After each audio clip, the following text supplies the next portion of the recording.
Hey my fishes, welcome back to another video. Since we have been on such a roll with mermaid tails and the tail making industry, I would like to take some time to discuss fabric, because there are a lot of misconceptions and so much misinformation about fabric mermaid tails and the specific fabric used to make them. Today's episode is brought to you by shopvancouvermermaid.com. Visit shopvancouvermermaid.com to start your mermaid adventure today. So we're going to start off first with what is scuba knit fabric. Get a pen and paper because oh my god, our industry, like specifically the people who like to know what mermaid tails are made out of, think that scuba knit is something that it's not. So scuba knit fabric is a type of smooth, synthetic, double knit fabric with a low luster sheen made from a blend of spandex and polyester. It is modeled after neoprene, but it is not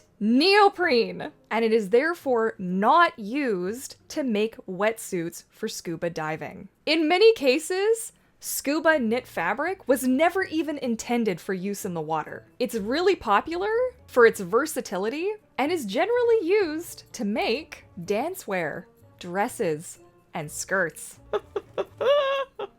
I need everybody to underline this. Scuba knit is not neoprene. It's not neoprene. It may be commonly referred to as neoprene, neoprime, and a variety of other labels like spacer, or just generally called scuba knit. Right, so the mermaid community is largely under the impression, and it's no fault of your own, some companies will lead you to believe that this is neoprene. It's not. You can't actually print directly onto neoprene, okay? Neoprene is rubber. Like it's got rubber in it. So if you were to print onto it, you would just melt that, just like whoop, gone. So neoprene tails are usually either painted tails, maybe they're sequin tails, or it's neoprene with a very thin layer of spandex over top. And on that spandex, that's where the print is. I feel like you can see how this may be problematic, especially because, like I said, companies are not always clear on this. They want you to hear scuba knit and think, yes, aquatic, we're diving, mermaid tails, water, chlorine, ocean, we're doing it. But like in reality, there's a lot of different kinds of scuba knit and not all of it works well in the water at all. So why are mermaid tail makers actually using scuba knit? Because there are actually certain types of scuba knit fabric that work really, really well for making mermaid tails. Enough so that this specific kind of material has actually become something of the sort of industry standard for making mermaid tails. But that said, there are many different manufacturers of this fabric, and the quality and consistency can vary greatly. And now I know there's going to be a whole troop of you who are like, Courtney, where do you get your fabric? And no, I'm not going to tell you. I did it once, a long time ago, and then everybody started using my supplier, and I couldn't get fabric anymore. And I went years trying to find a new source, so I'm so sorry, but I won't be disclosing that in this video. Okay, so all that said, let's talk about wear and tear on fabric mermaid tails, because I have so much to say about this. Oh my god. So I'm gonna start off by getting us all on the same page. Mermaid tails are not indestructible. Say it with me. Mermaid tails are not indestructible. Are we on the same page? Let's continue. Fabric is fabric, right? This is not Kevlar. This is not bulletproof. This is fabric. And not only that, but you're using it in water, which makes it extra vulnerable to damage. It is being stretched, it's being pulled on while it's wet on rough surfaces. We are asking for trouble here. And to be perfectly honest, I see a lot of mermaids be really rough on their tails, including industry professionals who've been doing this for a long time. I see mermaids with huge followings who treat their mermaid tails like, as a tail maker, kind of makes me want to die. Actually, we're just not making mermaid tails anymore. It's brutal, like it's fabric. It's fabric. It's art. We gotta treat it nicely if we want it to last a really long time. And it is possible for fabric mermaid tails to last a really long time. My original Chester lasted like 3 or 4 years of use, okay? Now granted, he looks like he's lasted 3 or 4 years with good use, but that was the tail, man. That was my tail. I wore it all the time. but I was really nice to it. So fabric mermaid tails need to be treated really gently. They need to be cared for. They need to be repaired when they need repairs right away so things don't get worse. And they need to be rinsed out and laid out properly to dry. They can't be just left wet in a bag for days on end and then just thrown in the dryer. I know we all wish, right, to some extent, that we could be real mermaids and that our tails would just be as tough as we are, but let's really examine this. So I mentioned it's like your skin, right? Let's really think about this now, okay? We're talking like bare bum on the beach, on rocks, and if you scuffed around on your behind the way that most mermaids do in a mermaid tail, you would be a bleeding, bloody mess, okay? You'd have gravel in your skin. You'd be shredded. It would be horrific. You wouldn't do it. But because you have the mermaid tail on, it's protecting your skin and you're not feeling the damage as it's happening. And so you're just scooting and scuffing and doing and moving and you're ruining your mermaid tail. That's like the comparison that I like to give people, like fabric and skin. I mean, you wouldn't do that to your body, right? So you wouldn't want to do that to your mermaid tail. So you need to lay something down so when you're scooting around, you're not just scuffing your bum up all over the place or your knees or your feet or whatever. We got to think about these things. We all talk as well, by the way. I don't know if you know this, but there's like a group of us independent tail makers and we all talk. We're all kind of on the same journey. We're all trying to build each other up. It's actually probably one of the healthier parts of the community that I get to experience on a daily basis. So I'm very grateful for that. Shout out to my fellow independent makers. I promise I am going to do a video for you guys one day soon. It's going to happen. But like, we'll talk about people complaining that their tail from other makers is pilling.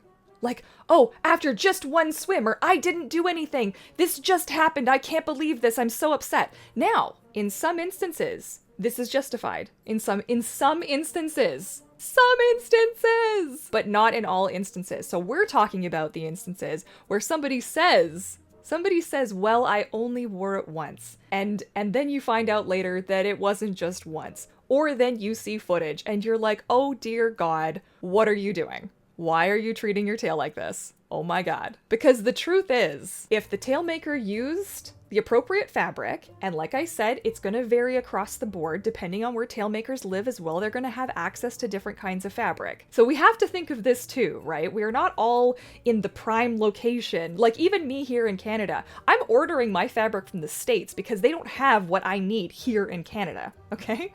That's just a thing. So think of somebody who's overseas who can't get the same kind of fabric because it costs an arm and a leg and a kidney to get it. But if they're using the appropriate fabric, it's not gonna just pill and scuff on your carpet or on your bed. So something happened here, right? After one swim, if you have scuffing and you have pilling, and I'm not trying to attack anybody here, but we need to look back and really examine what actually happened. Where are you swimming? Did you use a towel? Did you use a yoga mat? Because, and I really want to underline this, some yoga mats are a texture that will actually, this is horrific by the way, this bugs me so much, that will actually damage the print on scuba knit fabric. So this I discovered for myself. I used my yoga mat one time. I was mortified one time. I now have a mat. So the consistency that you're looking for when you're going to get a yoga mat or just a foam mat, my vote is for just a foam mat. Don't get a yoga mat. You don't want something that's necessarily going to grip you or be sticky. That is a big no. So the foam mat that I have, which just happens to be on the floor next to me. What? Like, when is she ever this coordinated? Oh my goodness. Without hitting the tripod, by the way. Wow, we are on a roll today. So this is my foam. Good, my phone number is not visible. This is my foam mat. And it's a soft, can you hear it?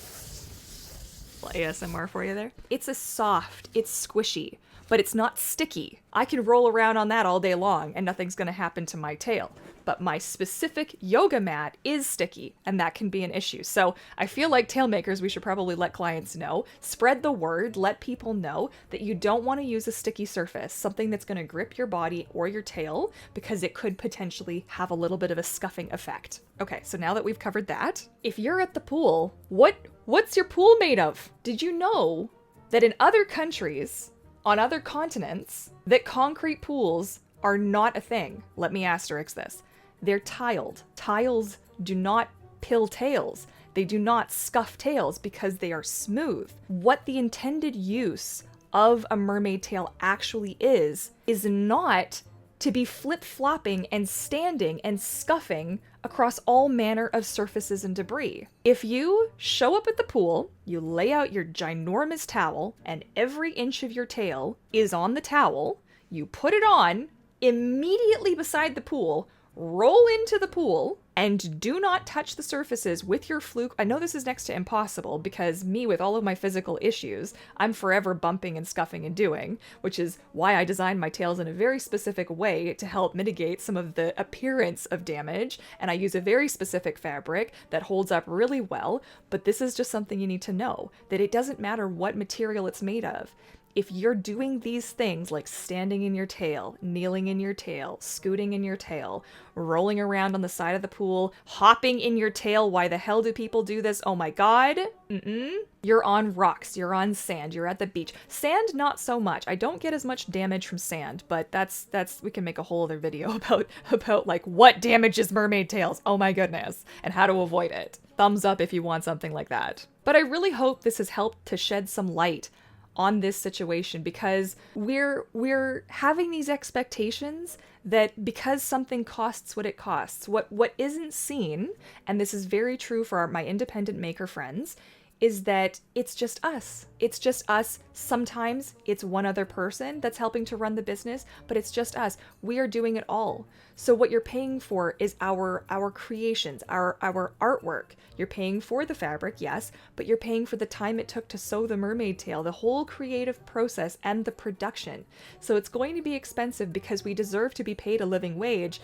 And frankly, making $3 to $5 an hour sometimes is kind of brutal, but this is the reality of the industry. We price our things to be competitive so that we do make sales, but it doesn't always add up. So anyways, that's a whole other topic that we could talk about another time. But I really do hope that this helped to shed some light and give some perspective. And I would love to know if you've got any more questions on this topic. Please be sure to leave me a comment in the comment section down below. If you found this video helpful, be sure to give it a big thumbs up, and don't forget to hit that subscribe button and the bell notification as well so you never miss an upload. I do lots of videos like this on my channel, and otherwise I want to thank you so much for watching, and I look forward to catching you all again in my next video. Happy swimming! Bye! Oh god. Send me help. Send me help. Is this a good angle? That's a fine angle. Fantastic. A little bit further back, so you're not like right up in my nose. Yeah? Okay, this is gonna bother me though. I don't think this can be here. This can't be here. I would have just like a place where you film. Like just a place. Like a good place. Okay. A big thank you to the Patreon Pod for helping sponsor today's episode. The Patreon Pod is your mermaid home away from home, with a private Discord community chat, weekly live streams with replays where you can actually watch me make mermaid tails live, as well as get exclusive looks at upcoming projects I'm working on and more. Please check out the link in the description box down below.